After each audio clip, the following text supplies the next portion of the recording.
Listen to me. If there was a wise man who would ever think of this, they would say in order to be superior to the man, you've got to be the man. For I am the man himself.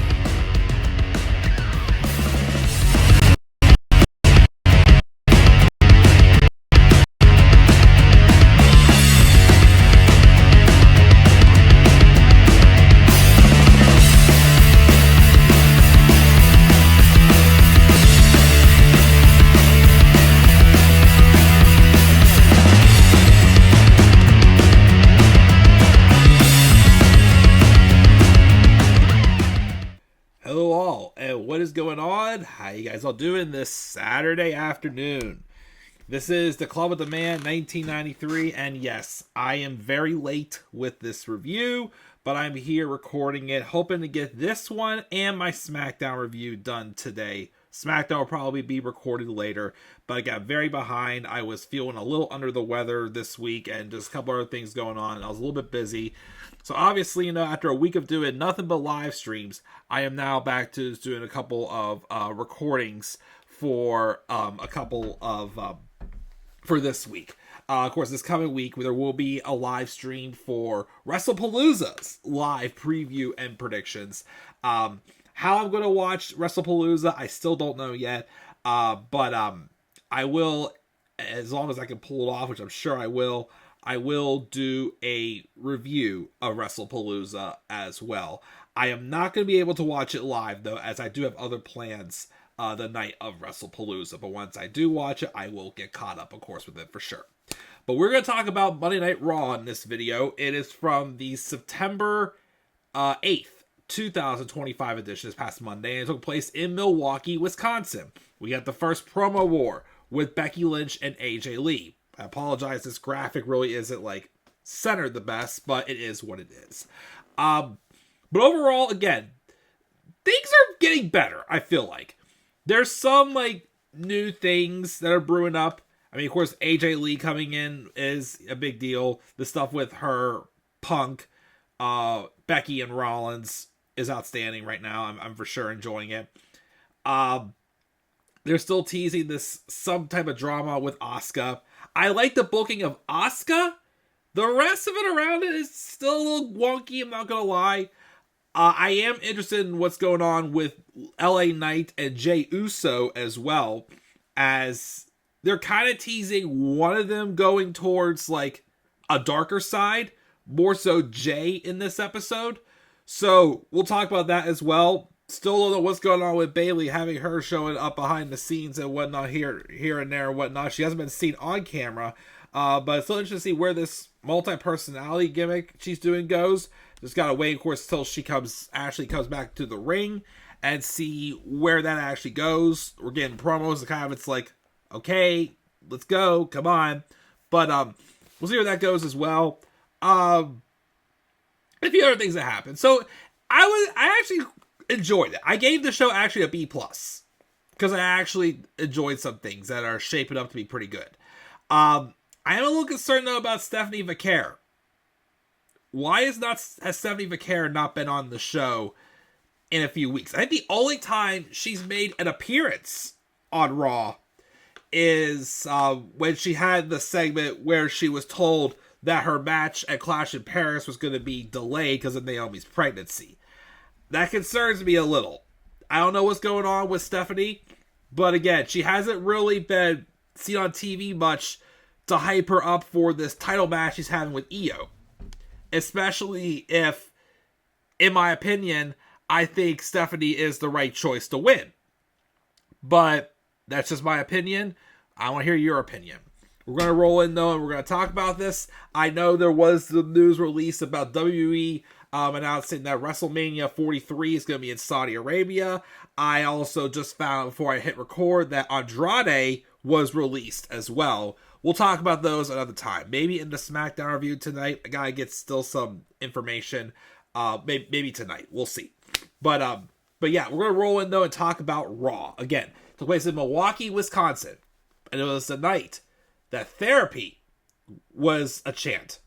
They got AJ Lee got therapy over with her promo, which it was a very good promo. We'll talk about that when we get to it.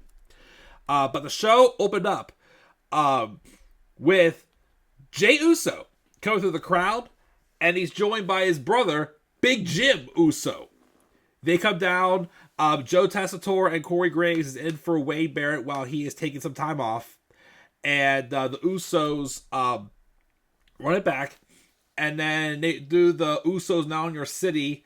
But before addressing the Vision, he says Seth Rollins and the Brawnies, the Bronzies, the Bruisos, whatever you want to call them, they screwed up. And out comes Braun Breaker and Bronson Reed. And Braun Breaker asks Big Jim if he's lost because this is Raw and the Vision runs Raw. They've got some nerve after what Roman Reigns did to Paul Heyman and foams at the mouth such that Bronson Reed has to hold him back. Bronson says all he wants from the Usos is for them to acknowledge the tribal thief, which gets an OTC chant from the crowd. And then he says, listen up, Big Jim. But they're interrupted this time by a Roman Reigns. Roman Reigns chants. He threatens them to put them in the hospital just like they did to Roman. And Jimmy says he knows exactly where he's at. Monday Night Raw. He calls them PB&J Security to riff on J&J Security from 10 years ago. And mocks them for taking orders from Paul Heyman, who calls an oracle, and a dumbass. He further says they already went to Adam Pearce and got a tag match at Wrestlepalooza between the four of them. Jay says they don't gotta wait. They'll get jiggy right now.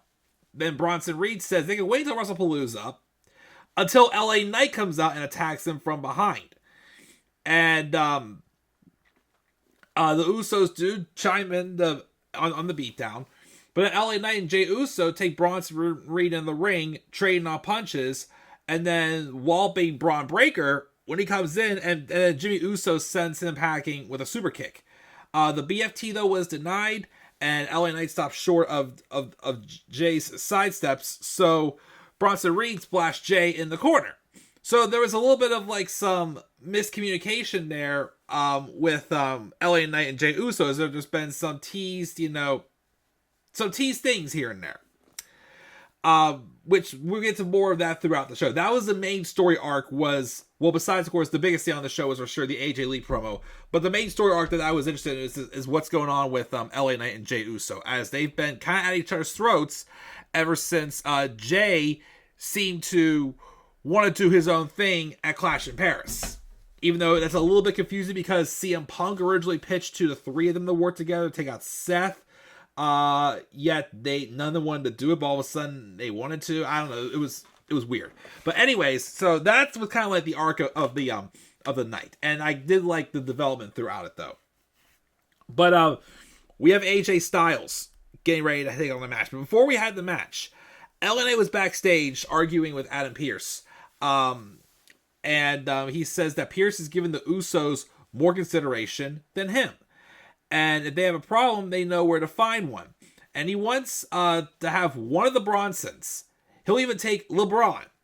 He'll take on Charlie Bronson. He just wants a Braun to stomp out.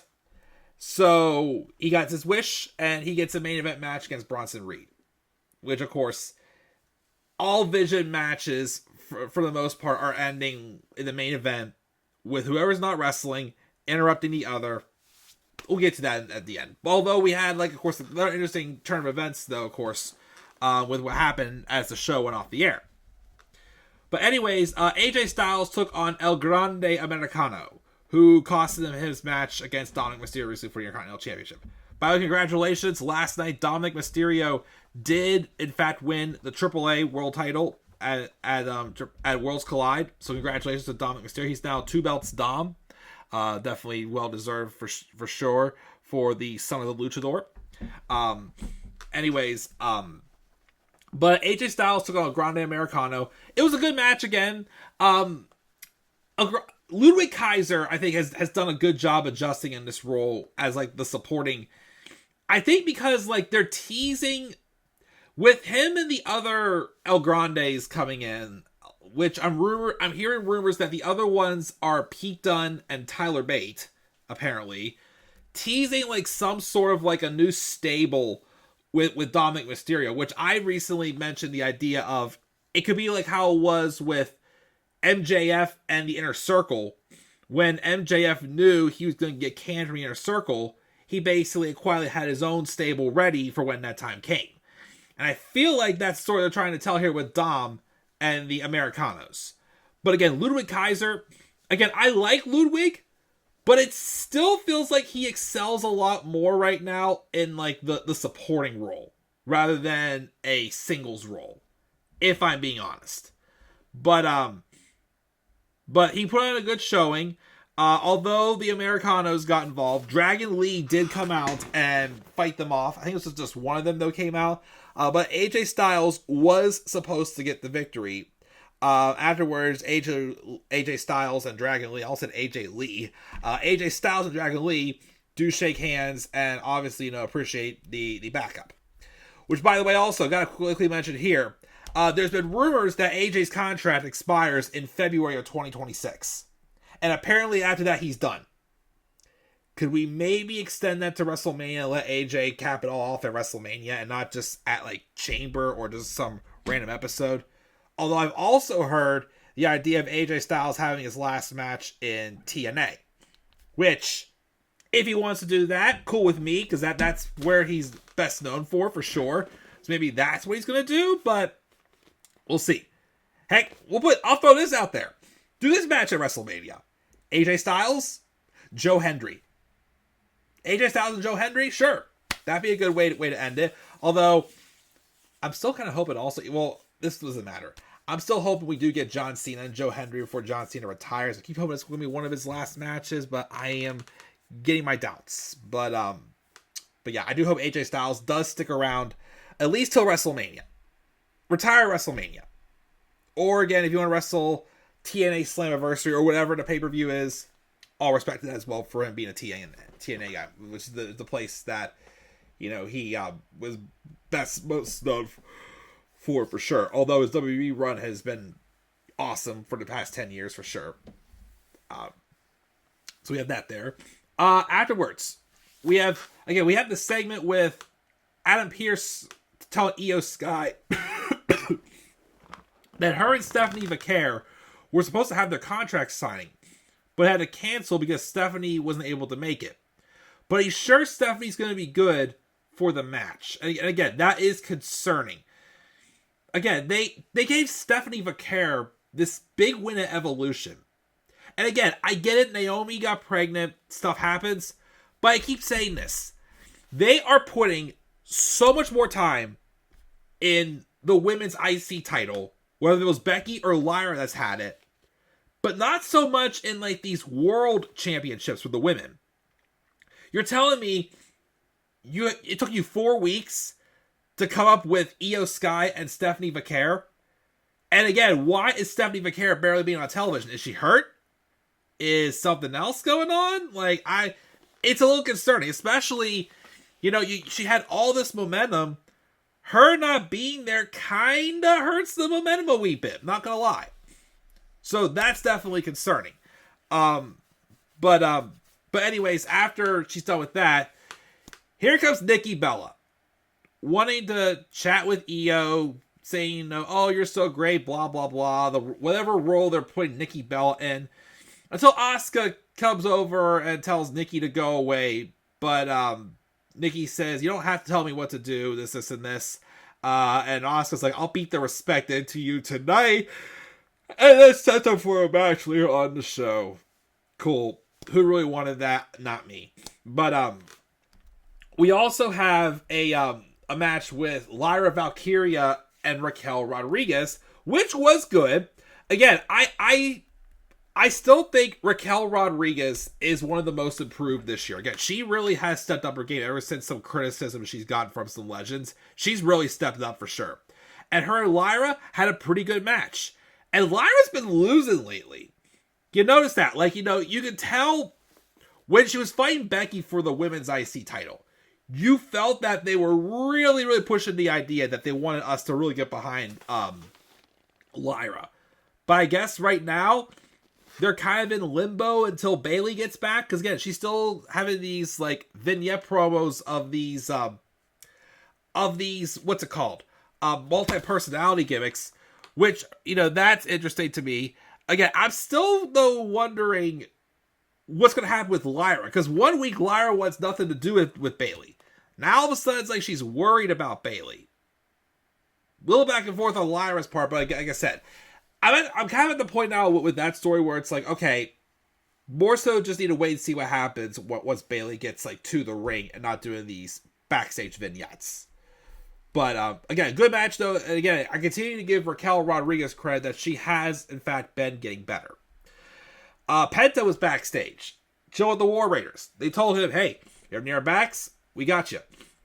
Penta though is going to Adam Pearce because he wants a shot for the Intercontinental Championship. Until Rusev interrupts and says Pearce ain't sticking to the plan and he should be crushing. Penta gets in his face and they make a match between the two of them later on in the show. And to my surprise, we'll just skip to that match real quickly there. Match was good. Rusev won. Rusev beat Penta. Yeah, I was a little surprised. We got some interference from the New Day, though, helping out, which why, I don't know. But again, New Day they're just all over the place. But yeah, surprised to see Rusev get the win here. Again, I'm glad they gave Rusev the big win at Clash in Paris. But it's like, it feels like he's winning, but where does he go? Like, again, both, like, men's championships, singles titles on Raw are held by heels. Do you really want to do heel on heel right now? Like would a heel Rusev and a heel Seth Rollins work? Or would a heel Rusev and a heel Dominik Mysterio work? I don't know. So again, weird spot there. So we'll see where that goes as that happened right there as well. What was that? What was after this? AJ Styles and Dragon Lee were backstage chatting, and he says they'll be there for each other. Jimmy Uso then rolls up looking for Jay, and he sees Jay in the distance because there was that little miscue with Jay and LA Knight in the opening segment. Well, Jay is leaving, and Jimmy says, "We gotta be in LA Knight's corner tonight."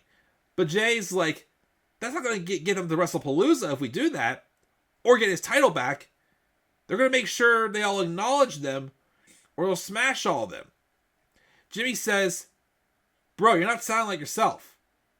You're starting to sound like Roman." Referring to kind of like him getting like kind of Roman's inner evil tribal chiefness in him.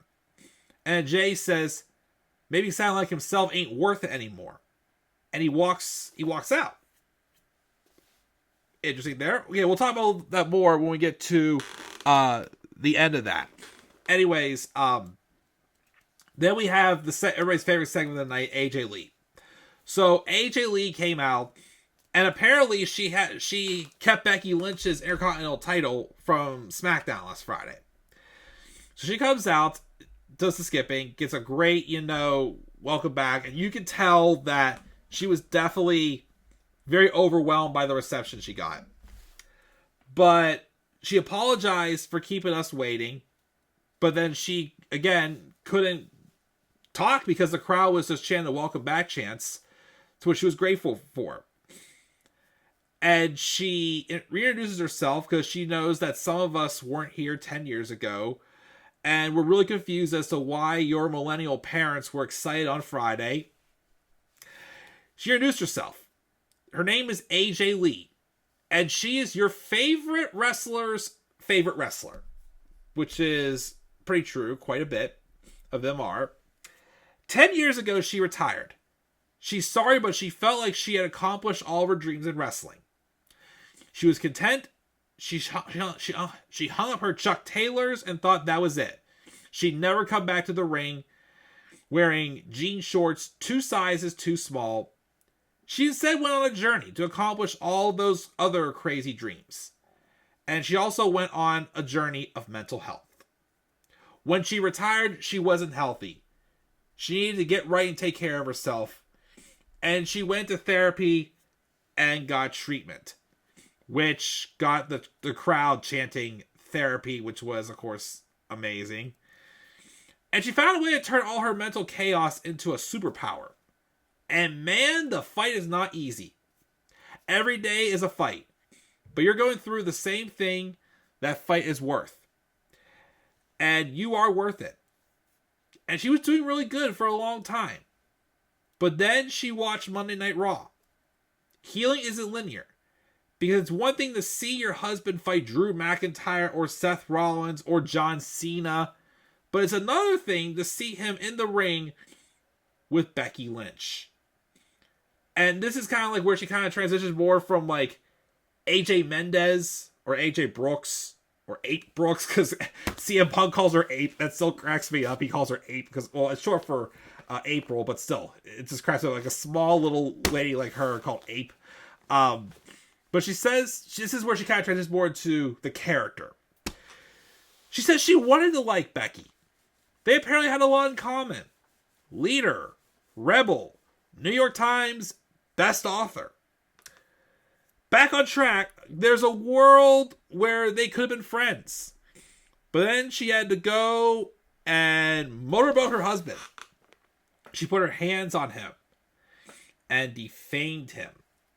And that took it too far. This is when Becky Lynch comes out. And she says, this has nothing to do with your stank-ass husband. She's upset that she's wearing her title. And she's made the most important title in the division, which is true. And they're nothing alike. And she has a fan's face and yells at them to shut up before saying she's her usual new chant, she's the greatest female wrestler of all time. And it's not just her saying it. Sports Illustrated is saying it too, and all these others. That's like her new heel chant and whatnot. She's getting "you suck" chants. And she's like, I don't suck. And she provides the Chicago Tribune and Milwaukee Journal as additional sources as well for saying she's one of the best. She's the best of all time. And she's like, geez, I'm going to need therapy after this. And AJ Lee doesn't deserve to put a finger on her title. AJ says, believe it or not, therapy works. It's wonderful. And she has some names to give Becky. But it's so embarrassing she forgot she was wearing the belt. She wore it around the house, skipping, and slept in it. And things got a little weird when morning hit, when Becky cuts her off and says, okay, you're sporting quite a shiner here. That's enough. But AJ goes, you're sporting also quite a shiner, which is why Becky had the sunglasses on. Was that from AJ's little tiny fists of fury? And she said, sorry, sometimes she gets a feral and forgets. But since Becky is the greatest of all time, why doesn't she come and get her title? And AJ takes the belt off and lays it in the ring. And Becky, of course, goes, but then, no, not happening. And the crowd starts chanting chicken. And Becky's like, I'm not chicken! And then the chants get louder. And then she calls AJ Lee New Jersey trash. And asks where her husband is. And what kind of man hides behind his wife. This has nothing to do with AJ. Before she stuck her neck in where it doesn't belong. And she decides to bring her hot husband out to show her what a proper champion looks like.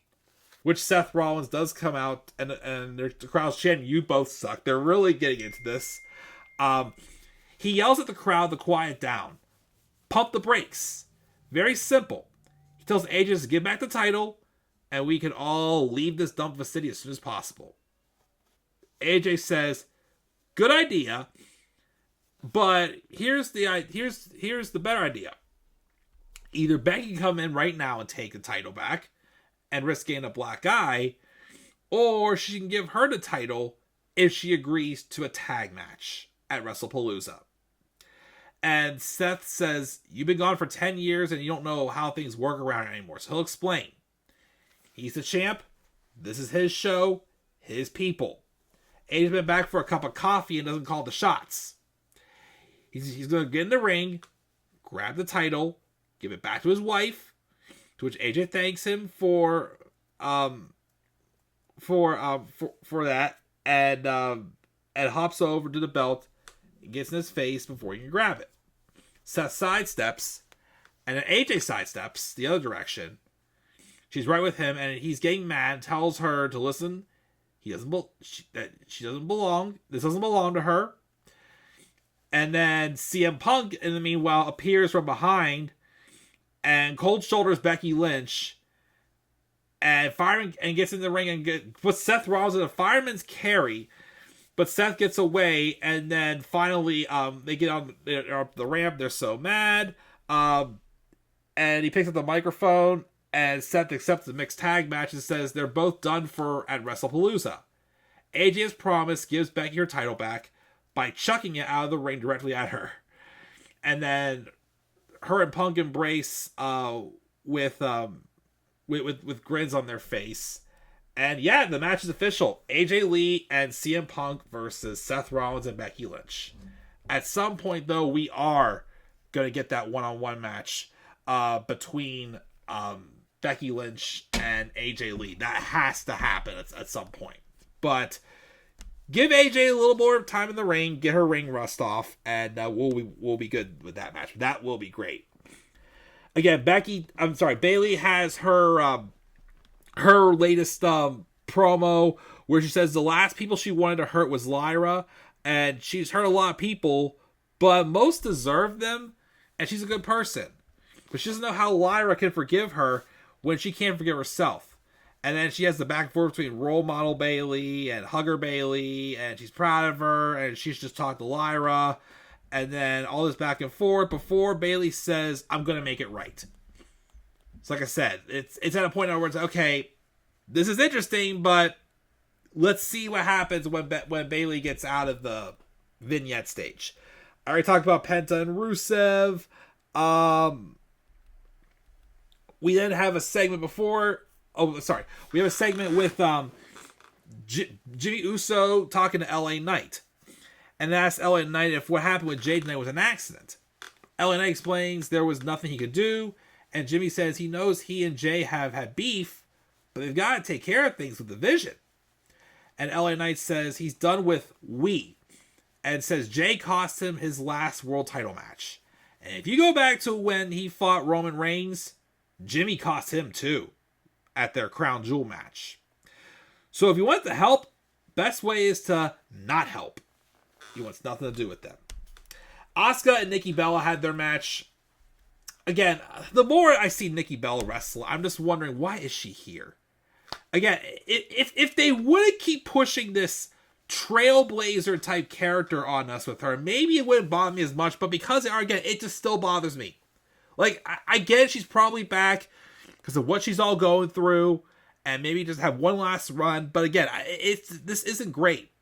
Again, AJ Lee comes back, and this is like the legend that if you want to have like a legend, have a one last run, AJ Lee is already like 100 times more interesting than Nikki Bella.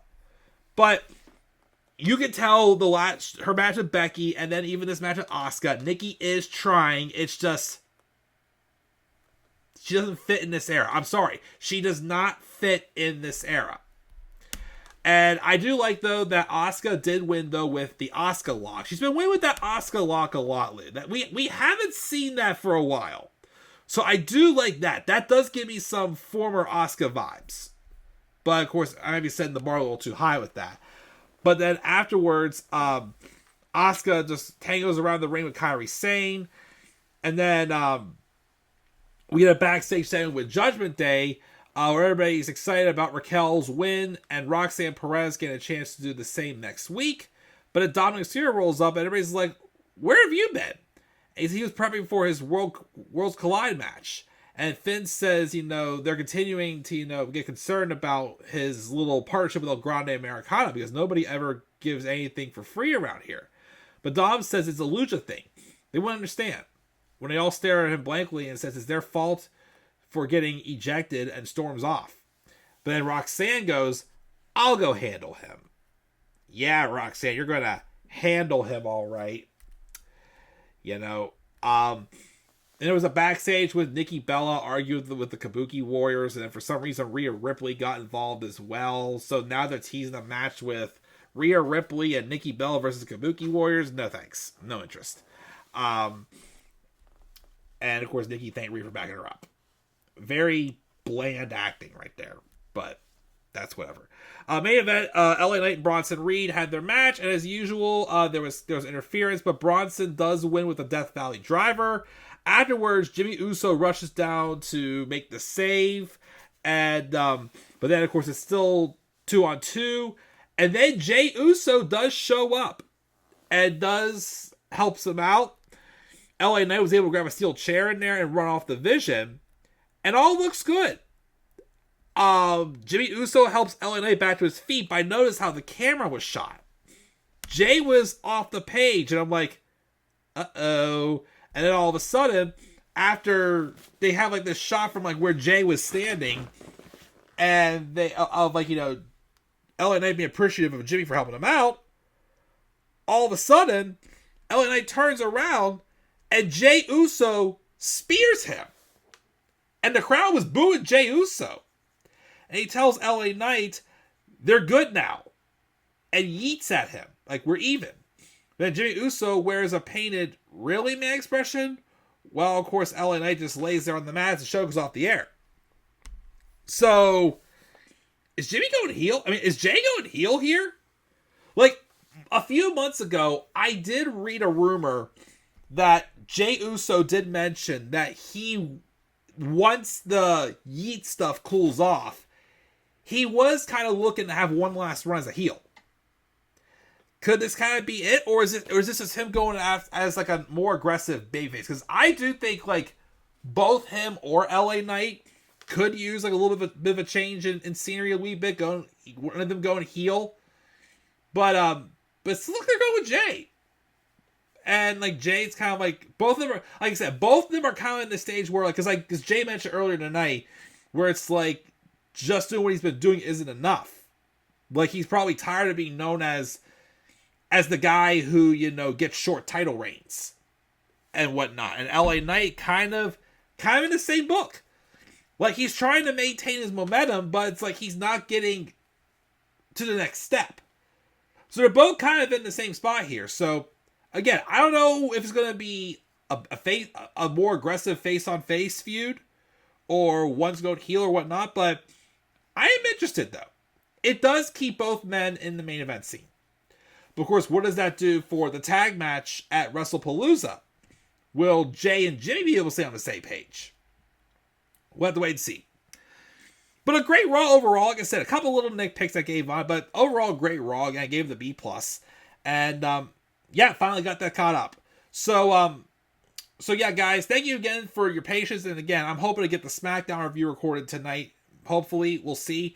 What are your guys' thoughts on this week's episode of Raw? Leave your guys' thoughts down in the comment section below. Slap a like on the video and subscribe for more content on my channel. Follow me on Twitter as well at the Club of the Man 93. You can also follow me on TikTok and on Instagram at the Club of the Man 1993. And until then, guys, I'll check it out. And I'll catch you all later. Have a great rest of your night, and do not forget, in order to be superior to the man, you've got to be the man. And for I am the man himself.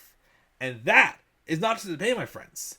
That is a fact of life. Yeah!